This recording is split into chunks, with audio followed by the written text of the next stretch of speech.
আজকে করব কই মাছ ভাজি একটু ডিফারেন্ট স্টাইলে। প্রথমে আমি কই মাছগুলোকে একটু কাট দিয়ে নিচ্ছি। এরপরে এতে হলুদের গুঁড়ো, মরিচের গুঁড়ো আর একটু লবণ দিয়ে নেব স্বাদ মতো। সাথে একটু রসুন বাটাও দিয়ে নিচ্ছি। রসুন বাটাটা অপশনাল, আপনারা চাইলে নাও দিতে পারেন। এরপর ভালোভাবে মাখিয়ে নিচ্ছি। খুব ভালোভাবে মাখাবো যেন ভেতরে ঢোকে।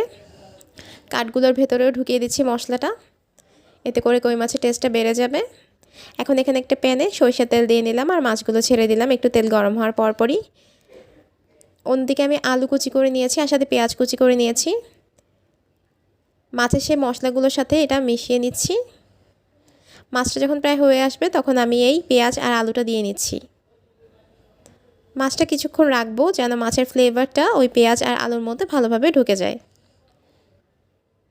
কিছুক্ষণ পরে মাছটা তুলে নিচ্ছি। এখন আমি এই পেঁয়াজ আর আলুটাকে ভালোভাবে ফ্রাই করে নেব। যখন অলমোস্ট হয়ে আসবে তখন আমি মাছগুলো আবার দিয়ে নেব, যেন মাছগুলো আরেকটু কড়া হয়ে যায় আর আবার একটু গরম হয়ে যায়। প্রায় হয়ে গেছে, এখন আমরা তুলে ফেলছি। বাস হয়ে গেল আমাদের ঝটপট কই মাছ ভাজি।